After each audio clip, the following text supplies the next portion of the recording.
Welcome to the UPSC book summary series. इस series में हम स्टैंडर्ड बुक से यूपीएससी के लिए सबसे इंपॉर्टेंट स्टैटिक टॉपिक्स को शॉर्ट और क्रिस्प तरीके से कवर करेंगे। आप इसे काम करते हुए वर्कआउट या जॉगिंग के दौरान भी सुन सकते हैं। You are watching civil 3060। Just plug in and stay UPSC ready. Today's topic is interstate relations, chapter 15 from the book Indian polity by M Laxmikanth. इस टॉपिक का समरी नोट्स और एमसीक्यू के लिए हमारा टेलीग्राम चैनल ज्वाइन करें, link description में है। So let's dive deep into the topic. तो आज हम भारत के फेडरल सिस्टम के एक बेहद अहम पहलू पर चर्चा कर रहे हैं, इंटरस्टेट रिलेशंस, यानी राज्यों के बीच आपसी रिश्ते। अक्सर हम सेंटर स्टेट रिलेशंस की बात करते हैं, लेकिन इंडियन फेडरलिज्म की कामयाबी सिर्फ केंद्र और राज्यों के बीच सामंजस्य पर ही नहीं, बल्कि राज्यों के आपसी सहयोग पर भी उतनी ही निर्भर करती है। बिल्कुल सही कहा। एक सहज और कामयाब फेडरल स्ट्रक्चर के लिए राज्यों के बीच कॉपरेशन और कोऑर्डिनेशन बहुत बहुत जरूरी है। कॉन्स्टिट्यूशन ने इसी जरूरत को समझा है और स्टेट्स के बीच कॉमिटी मतलब सौहार्द बनाए रखने के लिए कई मैकेनिज्म्स दिए हैं। हाँ, मैकेनिज्म्स। हाँ। मोटे तौर पर देखें तो इसमें शामिल हैं जैसे इंटरस्टेट वाटर डिस्प्यूट्स का एजुडिकेशन, पानी वाले विवाद। हाँ, बिल्कुल। फिर इंटरस्टेट काउंसिल्स के जरिए कोऑर्डिनेशन, पब्लिक एक्ट्स, रिकॉर्ड्स और जुडिशियल प्रोसीडिंग्स की आपसी मान्यता। अच्छा, म्यूचुअल रिकग्निशन। हाँ, म्यूचुअल रिकग्निशन और इंटरस्टेट ट्रेड, कॉमर्स और इंटरकोर्स की फ्रीडम। इनके अलावा जोनल काउंसिल्स जैसे स्टैट्यूटरी बॉडीज भी हैं जो इंटरस्टेट कॉपरेशन को बढ़ावा देते हैं। ओके, तो ये सारे मैकेनिज्म्स मिलकर एक तरह से राज्यों के बीच पुल बनाने और आपसी फ्रिक्शंस को मैनेज करने का एक फ्रेमवर्क तैयार करते हैं। चलिए एक एक करके इन्हें समझते हैं। शुरुआत करते हैं सबसे शायद कंटेंशियस इश्यूज में से एक, इंटरस्टेट वाटर डिस्प्यूट से। पानी को लेकर राज्यों में विवाद अक्सर गर्मा जाते हैं ना? हाँ, बिल्कुल। और ये विवाद काफी पुराने और कॉम्प्लेक्स भी हो सकते हैं। इसी को ध्यान में रखते हुए कॉन्स्टिट्यूशन का आर्टिकल 262 खास तौर पर इंटरस्टेट वाटर डिस्प्यूट से डील करता है। इसमें दो की प्रोविजंस हैं। पहला, पार्लियामेंट कानून बनाकर किसी भी इंटरस्टेट रिवर या रिवर वैली के वाटर्स के यूज, डिस्ट्रीब्यूशन और कंट्रोल से जुड़े किसी भी डिस्प्यूट या कंप्लेंट के एडजुडिकेशन यानी निपटारे का प्रावधान कर सकती है। मतलब पार्लियामेंट को ये पावर दी गई है कि वो ऐसे जल विवादों के समाधान के लिए कानूनी व्यवस्था बना सकती है। और दूसरा प्रोविजन क्या है? दूसरा प्रोविजन इससे भी ज्यादा महत्वपूर्ण है, कह सकते हैं। ये कहता है कि पार्लियामेंट बाय लॉ ये भी तय कर सकती है कि ऐसे किसी भी डिस्प्यूट या कंप्लेंट के मामले में सुप्रीम कोर्ट या कोई और कोर्ट अपना जुरिस्डिक्शन एक्सरसाइज नहीं करेगा। अरे वाह! मतलब पार्लियामेंट जल विवादों को कोर्ट्स के दायरे से बाहर रख सकती है। ये तो दिलचस्प है। हाँ, बिल्कुल।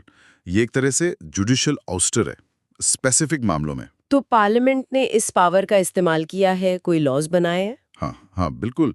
आर्टिकल 262 के तहत मिली शक्तियों का प्रयोग करते हुए पार्लियामेंट ने दो लॉज इनैक्ट किए हैं। पहला, द रिवर बोर्ड्स एक्ट 1956 और दूसरा, the interstate water disputes act 1956। Okay, the river boards act 1956 और the interstate water disputes act 1956।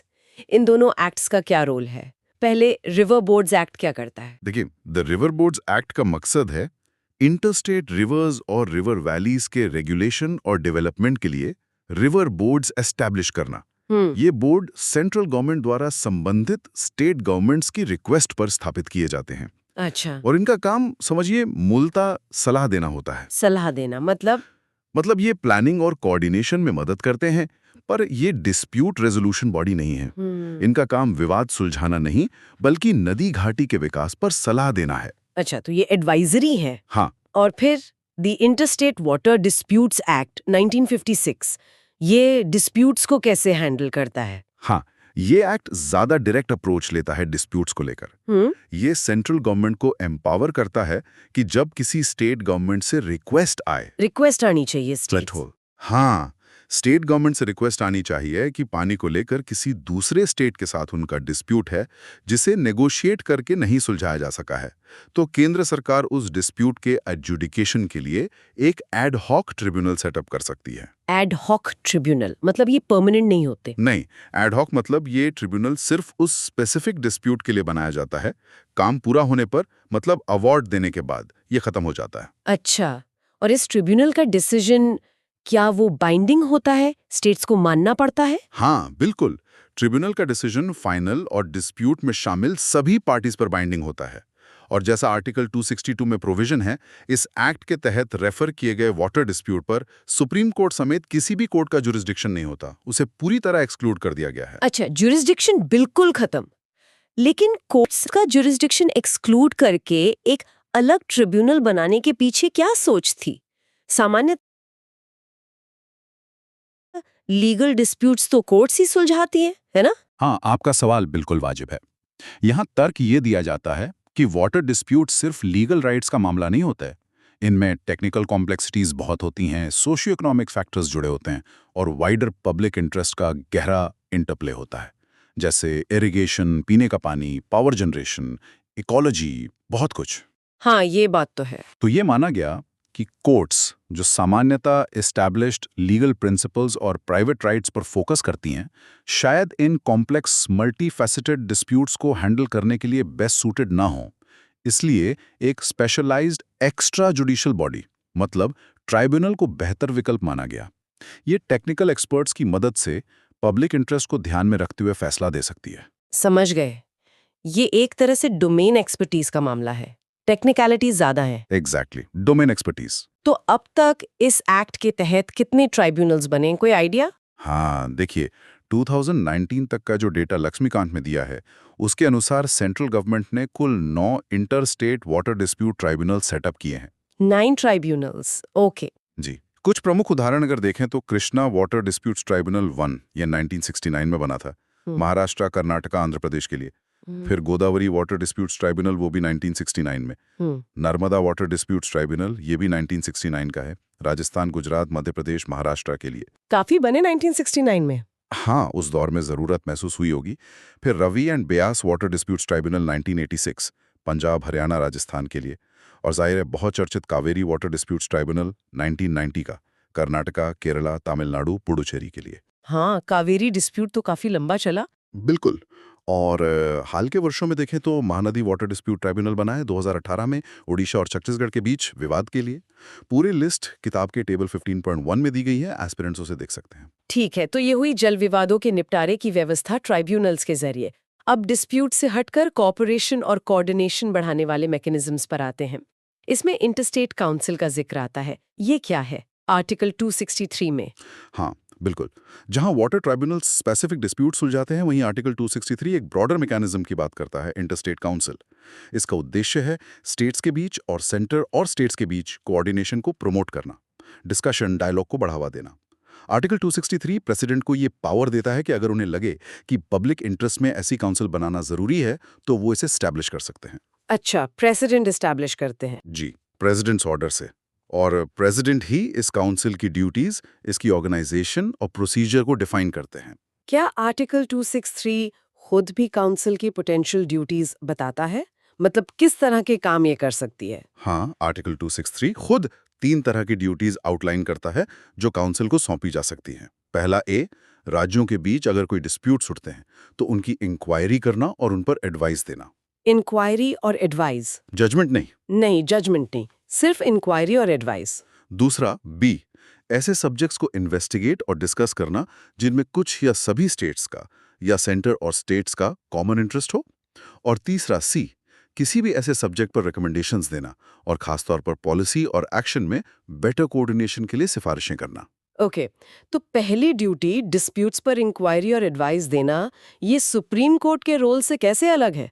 Supreme court भी तो राज्यों के बीच लीगल डिस्प्यूट सुनता है अंडर आर्टिकल 131। ये एक बहुत महत्वपूर्ण डिस्टिंक्शन है, इसे समझना जरूरी है। सुप्रीम कोर्ट का jurisdiction under article 131 legal disputes पर बाइंडिंग डिसीजंस देता है। वो एक जुडिशियल बॉडी है, फाइनल आर्बिटर है लीगल डिस्प्यूट्स का। हाँ। जबकि इंटरस्टेट काउंसिल का फंक्शन आर्टिकल 263 के तहत भी प्राइमरीली एडवाइजरी है, सलाहकारी। वो लीगल और नॉन लीगल दोनों तरह के मामलों पर विचार कर सकती है, लेकिन उसकी भूमिका सलाह देने की है, बाइंडिंग जजमेंट देने की नहीं। अच्छा।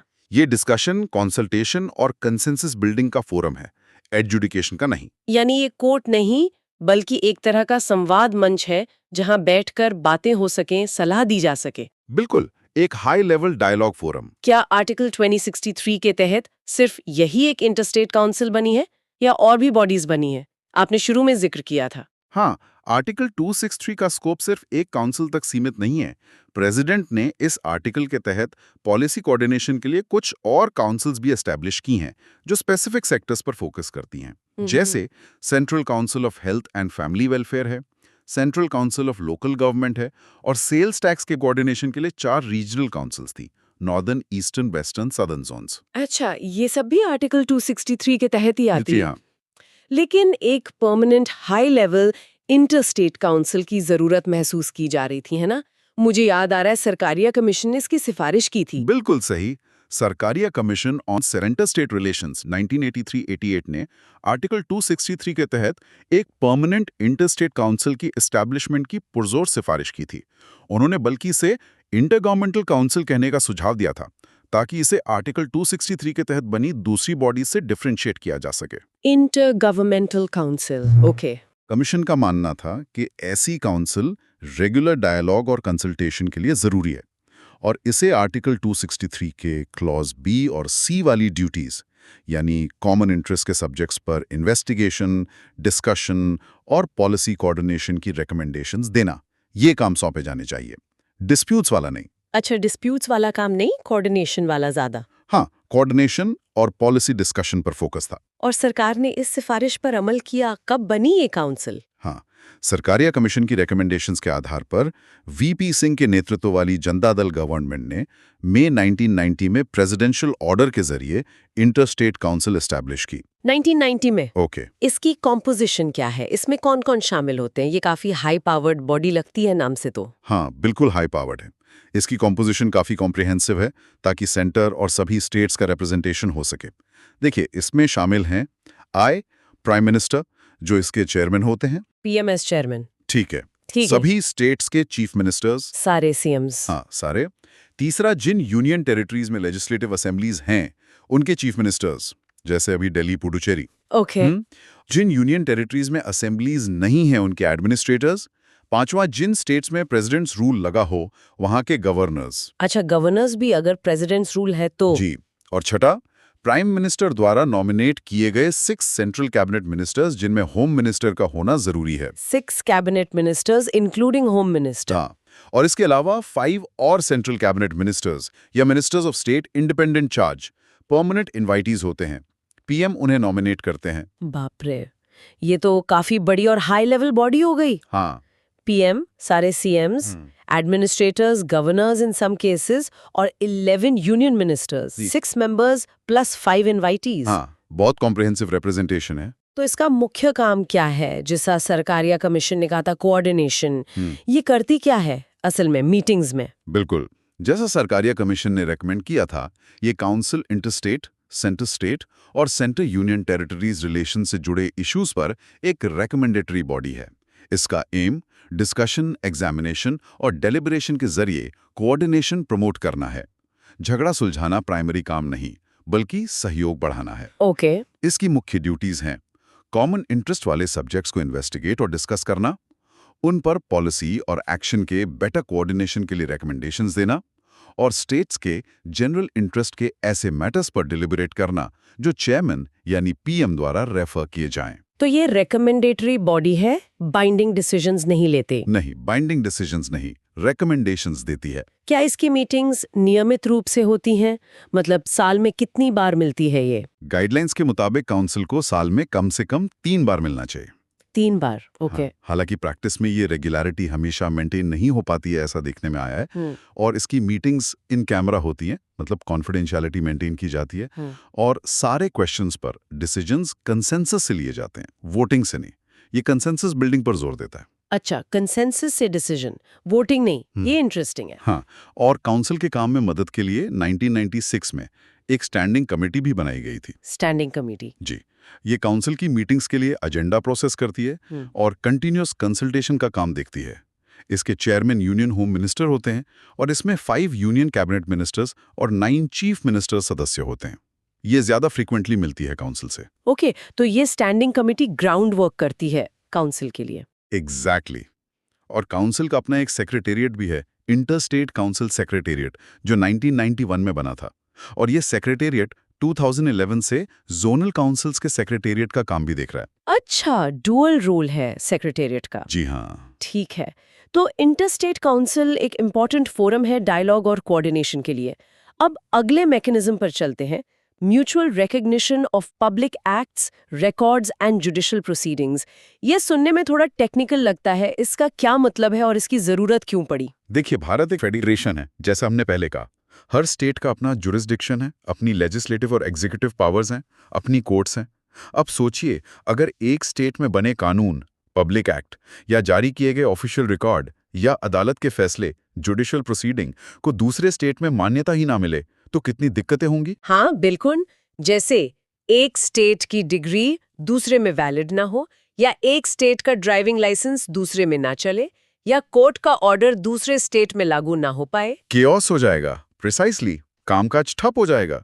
इसी डिफिकल्टी को दूर करने के लिए कॉन्स्टिट्यूशन में full faith and credit clause है, जो आर्टिकल 261 में दिया गया है। अच्छा, तो ये full faith and credit clause article 261 में है। ये कहता क्या है एग्जैक्टली? आर्टिकल 261 एसेंशियली 3 बातें कहता है। पहला, पूरे भारत में यूनियन और हर स्टेट के पब्लिक एक्ट्स, रिकॉर्ड्स और जुडिशियल प्रोसीडिंग्स को फुल फेथ एंड क्रेडिट दिया जाएगा। मतलब उन्हें मान्यता दी जाएगी, उनका सम्मान किया जाएगा। पब्लिक एक्ट्स मतलब लॉज? हाँ, पब्लिक एक्ट्स में लेजिस्लेटिव लॉज और एग्जीक्यूटिव ऑर्डर्स, नोटिफिकेशंस दोनों शामिल हैं। और पब्लिक रिकॉर्ड मतलब कोई भी ऑफिशियल डॉक्यूमेंट जो पब्लिक सर्वेंट ने अपनी ड्यूटी निभाते हुए बनाया हो, जैसे बर्थ सर्टिफिकेट, लैंड रिकॉर्ड वगैरह। ओके, तो पहली बात हुई रिकॉग्निशन। दूसरा, पार्लियामेंट कानून बनाकर ये तय कर सकती है कि इन एक्ट्स, रिकॉर्ड्स और प्रोसीडिंग्स को साबित करने का तरीका क्या होगा और उनका इफेक्ट यानी कानूनी परिणाम क्या होगा। मतलब रिकॉग्निशन का प्रिंसिपल तो कॉन्स्टिट्यूशन ने दे दिया, पर उसके इम्प्लीमेंटेशन का मैनर और एक्सटेंट पार्लियामेंट कानून बनाकर तय कर सकती है। अच्छा, पार्लियामेंट डिटेल्स तय कर सकती बिल्कुल है। जी। और तीसरा पॉइंट यह है कि भारत के किसी भी हिस्से की सिविल कोर्ट्स के फाइनल जजमेंट्स और ऑर्डर्स पूरे भारत में कहीं भी एग्जीक्यूट किए जा सकते हैं, बिना उस जजमेंट पर दोबारा मुकदमा दायर किए। Fresh suit. जी। ये तीसरा पॉइंट काफी प्रैक्टिकल लगता है, खासकर सिविल केसेस में। मतलब अगर दिल्ली की कोर्ट ने कोई मनी डिक्री दी है तो उसे मुंबई में एग्जीक्यूट कराया जा सकता है। बिल्कुल, दोबारा मुंबई में केस करने की जरूरत नहीं। लेकिन क्या ये रिकॉग्निशन एब्सोल्यूट है? और आपने सिविल जजमेंट्स कहा, क्या क्रिमिनल जजमेंट्स पे ये लागू नहीं होता? रिकॉग्निशन एब्सोल्यूट नहीं है, क्योंकि जैसा दूसरे पॉइंट में कहा, पार्लियामेंट उसके मैनर और इफेक्ट पर कंडीशंस लगा सकती है। और हाँ, आपका दूसरा सवाल महत्वपूर्ण है।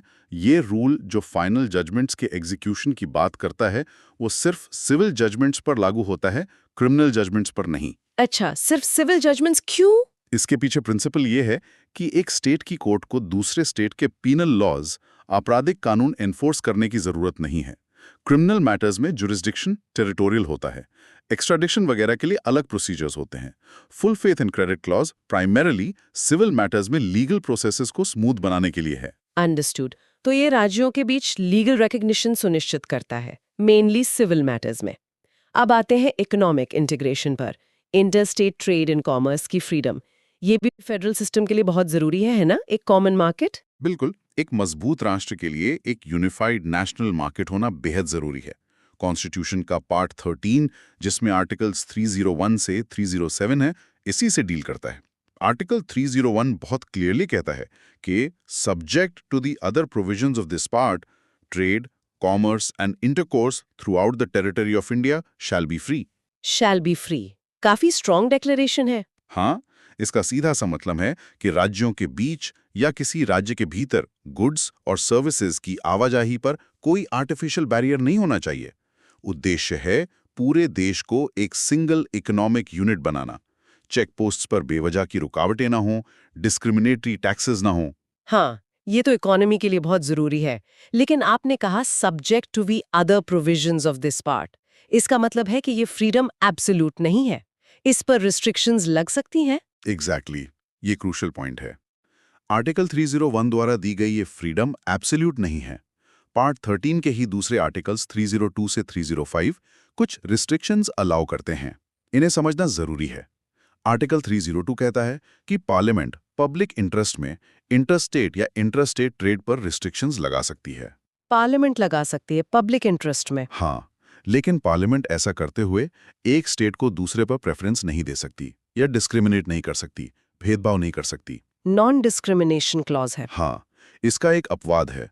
अगर देश के किसी हिस्से में गुड्स की स्कैर्सिटी है, मतलब किसी चीज की भारी कमी है, तो पार्लियामेंट उस स्थिति से निपटने के लिए जरूरी समझे तो डिस्क्रिमिनेटरी प्रोविजंस बना सकती है।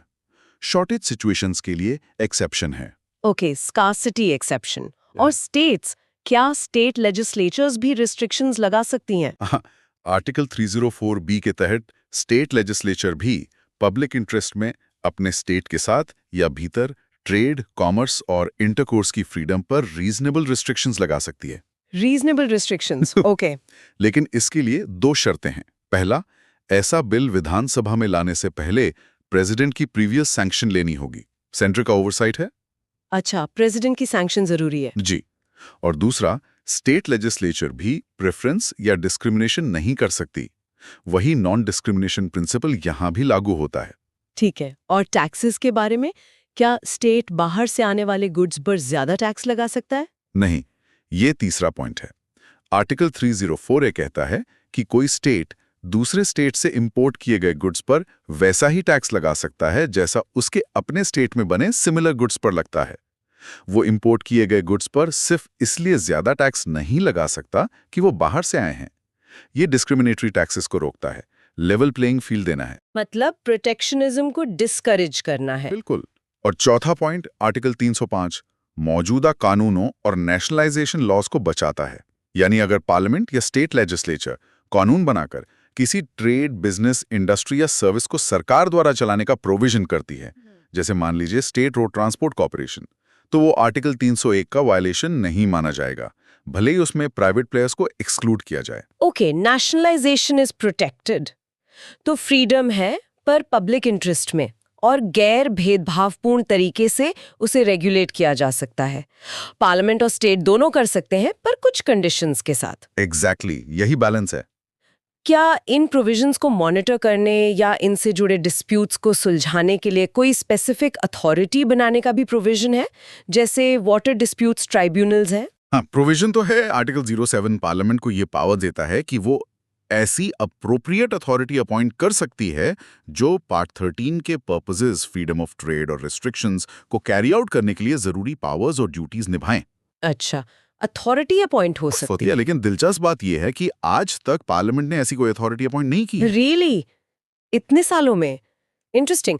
तो ये सारे प्रोविजंस कोर्ट्स द्वारा इंटरप्रेट किए जाते हैं जब डिस्प्यूट्स उठते हैं। हाँ, मेनली कोर्ट्स ही ने इंटरप्रेट करती हैं। चलिए, अब आखिरी मैकेनिज्म पर आते हैं, जोनल काउंसिल्स। आपने शुरू में मेंशन किया था कि ये स्टैट्यूटरी है। स्टैट्यूटरी है।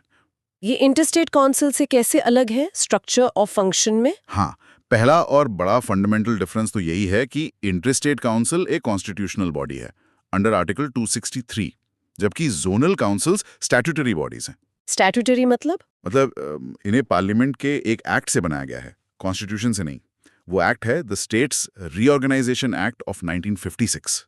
अच्छा, स्टेट्स रीऑर्गेनाइजेशन एक्ट 1956, ये वो एक्ट था जिसने लैंग्वेज के आधार पर स्टेट्स का बड़े पैमाने पर रीऑर्गेनाइजेशन किया था, है ना? जी हाँ, वही ऐतिहासिक एक्ट।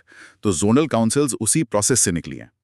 तो इस एक्ट ने कितने जोन्स बनाए और किस आधार पर? इस एक्ट ने देश को 5 जोन्स में बांटा: नॉर्दर्न, सेंट्रल, ईस्टर्न, वेस्टर्न और सदर्न जोन। हर जोन के लिए एक जोनल काउंसिल बनाई गई। जोन्स बनाते समय कई फैक्टर्स ध्यान में रखे गए, जैसे देश के नेचुरल डिविजन्स, रिवर सिस्टम्स कैसे हैं, कम्युनिकेशन मीन्स क्या हैं, कल्चरल और लिंग्विस्टिक अफिनिटी है या नहीं, और इकोनॉमिक डेवलपमेंट, सिक्योरिटी और लॉ एंड ऑर्डर की जरूरतें। मतलब जियोग्राफिकल, कल्चरल, इकोनॉमिक फैक्टर्स को देखा गया। हाँ, मकसद था कि कॉमन प्रॉब्लम्स और इंटरेस्ट्स वाले नेबरिंग स्टेट्स एक साथ बैठकर डिस्कस कर सकें, एक रीजनल फोरम बने। इनकी कॉम्पोजिशन क्या होती है? क्या इनमें भी मिनिस्टर्स होते हैं जैसे इंटरस्टेट काउंसिल में? हाँ, मिनिस्टर्स होते हैं, पर कॉम्पोजिशन थोड़ी अलग है। हर जोनल काउंसिल में शामिल होते हैं सेंट्रल गवर्नमेंट के होम मिनिस्टर। ये सभी 5 काउंसिल्स के कॉमन चेयरमैन होते हैं। अच्छा, home minister is the common chairman for all 5। Yes. उस जोन में आने वाले सभी स्टेट्स के चीफ मिनिस्टर्स। सी, हर स्टेट से 2 और मिनिस्टर्स जिन्हें उस स्टेट के गवर्नर नॉमिनेट करते हैं। CM+2 ministers from each state. Correct. और डी, जोन में आने वाले हर यूनियन टेरिटरी के एडमिनिस्ट्रेटर और जोन के चीफ मिनिस्टर्स बारी-बारी से रोटेशन से 1 साल के लिए काउंसिल के वाइस चेयरमैन बनते हैं। Okay, rotational vice chairmanship. इसमें एडवाइजर्स भी होते हैं? हाँ, कुछ ऑफिशियल्स एडवाइजर्स के तौर पर एसोसिएट होते हैं, लेकिन उन्हें वोटिंग राइट्स नहीं होते। इनमें शामिल हैं प्लानिंग कमीशन, अब नीति आयोग द्वारा नॉमिनेट एक व्यक्ति, अब नीति आयोग। हाँ, अब नीति आयोग, और जोन के हर स्टेट के चीफ सेक्रेटरी और हर स्टेट के डेवलपमेंट कमिश्नर। ये लोग एक्सपर्टीज प्रोवाइड करते हैं। तो जोनल काउंसिल्स का मेन ऑब्जेक्टिव क्या है? ये करती क्या है मीटिंग्स में? इनका प्राइमरी एम है स्टेट्स, यूनियन टेरिटरीज और सेंटर के बीच कोऑपरेशन और कोऑर्डिनेशन प्रमोट करना, लेकिन रीजनल लेवल पर। ये उन मैटर्स पर डिस्कस करके रिकमेंडेशंस देती हैं जिनमें जोन के स्टेट्स का कॉमन इंटरेस्ट हो, जैसे economic and social planning, linguistic minorities के मुद्दे, बॉर्डर डिस्प्यूट्स अगर जोन के स्टेट्स के बीच हों, इंटरस्टेट ट्रांसपोर्ट वगैरह। तो ये भी रेकमेंडेटरी हैं इंटरस्टेट काउंसिल की तरह? हाँ, बिल्कुल। महत्वपूर्ण बात यह है कि ये प्योरली डेलिबरेटिव और एडवाइजरी बॉडीज हैं। इनके डिसीजंस बाइंडिंग नहीं होते, ये सलाह देती हैं। अच्छा, एडवाइजरी रोल। जी, इनके ऑब्जेक्टिव्स को अगर लिस्ट करें तो काफ़ी व्यापक हैं। देश का इमोशनल इंटीग्रेशन अचीव करना, स्टेट कॉन्शियसनेस, रीजनलिज्म, लिंग्विज्म जैसी डिवाइसिव टेंडेंसीज को काउंटर करना, रीऑर्गेनाइजेशन के बाद पैदा हुए सेपरेशन के इफेक्ट्स को एड्रेस करना, सेंटर और स्टेट्स को सोशल और इकोनॉमिक मैटर्स में कॉपरेट करने और यूनिफॉर्म पॉलिसीज बनाने के लिए एक प्लेटफॉर्म देना, मेजर डेवलपमेंट प्रोजेक्ट्स के एग्जीक्यूशन में कॉपरेशन फॉस्टर करना और देश के डिफरेंट रीजन्स के बीच पॉलिटिकल इक्विलिब्रियम सिक्योर करना। एसेंशियली ये रीजनल लेवल पर कॉपरेटिव फेडरलिज्म को प्रमोट करने का एक टूल है। ये बात समझ आई। रीजनल कॉपरेशन फोकस है। नॉर्थ ईस्ट इंडिया के स्टेट्स इन 5 जोन्स में नहीं आते, जहां तक मुझे पता है। क्या उनके लिए कोई अलग व्यवस्था है उनकी यूनिक सिचुएशन को देखते हुए? हाँ, बिल्कुल सही कहा आपने। North eastern states, the 7 sisters plus Sikkim, इन 5 जोन्स में शामिल नहीं हैं। उनकी स्पेसिफिक नीड्स और चैलेंजेस को देखते हुए उनके लिए एक अलग स्टैट्यूटरी बॉडी बनाई गई है, the north eastern council. NEC, north eastern council, ये भी स्टैट्यूटरी है? हाँ, इसे भी एक separate act of parliament, the north eastern council act of 1971 के तहत क्रिएट किया गया था। इन 1971 में? ओके। इसके मेंबर्स कौन हैं? इसके मेंबर्स हैं 8 north eastern states, Assam, Manipur, Mizoram, Arunachal Pradesh, Nagaland, Meghalaya, Tripura और सिक्किम। सिक्किम को बाद में 2002 में ऐड किया गया था। तो NECI के फंक्शंस क्या जोनल काउंसिल्स जैसे ही हैं? Coordination, advice? मोस्टली हाँ, कोऑर्डिनेशन और कॉमन इंटरेस्ट के मैटर्स पर डिस्कशन और एडवाइस देना। लेकिन NEC के कुछ एडिशनल फंक्शंस भी हैं जो इसे जोनल काउंसिल से थोड़ा अलग बनाते हैं। इसे एक रीजनल प्लानिंग बॉडी के तौर पर भी देखा जाता है। इसे मेंबर स्टेट्स के कॉमन इंपॉर्टेंस के मैटर्स को कवर करते हुए एक यूनाइटेड और कोऑर्डिनेटेड रीजनल प्लान फॉर्मुलेट करने का काम दिया गया है। अच्छा, रीजनल प्लानिंग रोल भी है। हाँ, साथ ही इसे रीजन में सिक्योरिटी और पब्लिक ऑर्डर मेंटेन करने के लिए मेंबर स्टेट्स द्वारा उठाए गए मेजर्स को टाइम टू टाइम रिव्यू करने का काम भी सौंपा गया है। ये नॉर्थ ईस्ट की स्ट्रैटेजिक इंपॉर्टेंस को हाईलाइट करता है। राइट, सिक्योरिटी एंगल भी है। जी, तो कुल मिलाकर हमारे पास वाटर डिस्प्यूट ट्रिब्यूनल्स हैं स्पेसिफिक कॉन्फ्लिक्ट्स के लिए, इंटरस्टेट काउंसिल है हाई लेवल पॉलिसी कोऑर्डिनेशन और डायलॉग के लिए, full faith and credit clause है लीगल रिकॉग्निशन के लिए, फ्री ट्रेड प्रोविजंस है इकोनॉमिक यूनिटी के लिए, और जोनल काउंसिल्स व NEC हैं रीजनल कोऑपरेशन के लिए। ये सब मिलकर क्या तस्वीर पेश करते हैं? मतलब what's the big picture? Big picture ये है कि ये सब मिलकर दिखाते हैं कि हमारे कॉन्स्टिट्यूशन मेकर्स और सब्सिक्वेंट पार्लियामेंट्स ने भारत जैसे डाइवर्स देश में इंटरस्टेट हार्मनी और कोऑपरेशन की इंपॉर्टेंस को कितनी गहराई से समझा था। ये मैकेनिज्म्स एक कॉम्प्रिहेंसिव फ्रेमवर्क प्रदान करते हैं ताकि राज्यों के बीच डिस्प्यूट सुलझाए जा सकें, कॉमन इंटरेस्ट पर कोलैबोरेशन हो सके और देश एक कोहेसिव यूनिट के तौर पर, एक कोऑपरेटिव फेडरेशन के तौर पर काम कर सके।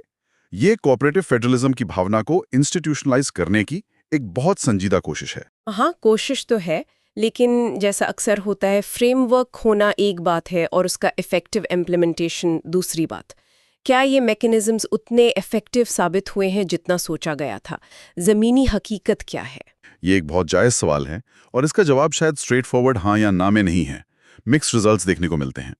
जैसे वाटर ट्राइब्यूनल्स के अवार्ड्स आने में सालों बल्कि दशकों लग जाते हैं और फिर उनके इम्प्लीमेंटेशन में भी काफ़ी मुश्किलें आती हैं, पॉलिटिकल इश्यूज खड़े हो जाते हैं। हाँ, कावेरी का ही उदाहरण है। बिल्कुल, इंटरस्टेट काउंसिल की मीटिंग्स उतनी रेगुलर नहीं हो पाई जितनी उम्मीद थी, खासकर बीच के कुछ दशकों में। हालांकि हाल के वर्षों में इसे रिवाइव करने की कोशिशें हुई हैं, मीटिंग ज़्यादा रेगुलर हुई हैं। अच्छा, रिवाइवल की कोशिश है। हाँ, जोनल काउंसिल्स की रिकमेंडेशंस एडवाइजरी होती हैं, तो उनका इम्पैक्ट स्टेट गवर्नमेंट्स के फॉलोअप एक्शन पर निर्भर करता है। कई बार रिकमेंडेशंस फाइलों में ही रह जाती हैं। तो हाँ, ये स्ट्रक्चर्स मौजूद हैं, इनमें पोटेंशियल है, लेकिन इनकी इफेक्टिवनेस बढ़ाने की गुंजाइश हमेशा बनी रहती है। और ये काफ़ी हद तक पॉलिटिकल विल पर निर्भर करता है कि इन मंचों का कितना सदुपयोग हो। बिल्कुल, पॉलिटिकल विल इज की। तो ये स्ट्रक्चर्स पोटेंशियल तो रखते हैं, पर इन्हें और ज़्यादा डायनामिक और रिजल्ट ओरिएंटेड बनाने की ज़रूरत है शायद। ये था आज का UPSC book Indian polity by M Laxmikanth का समरी ऑडियो बुक। अगर आपको ये फॉर्मेट हेल्पफुल लगा तो इसे लाइक और शेयर ज़रूर करें ताकि और एस्पिरेंट्स भी बेनिफिट ले सकें। और सब्सक्राइब करें हमारे चैनल को, जहां आपको all NCERTs, M Laxmikanth, RS Sharma, Nitin Singhania, spectrum modern history और कई अन्य स्टैंडर्ड बुक्स की ऑडियो समरीज मिलेंगी। हमारी कोशिश है कि आप कहीं भी कभी भी सुनकर अपनी तैयारी जारी रख सकें। मिलते हैं अगले एपिसोड में एक और इम्पोर्टेंट टॉपिक के साथ। धन्यवाद और जय हिंद।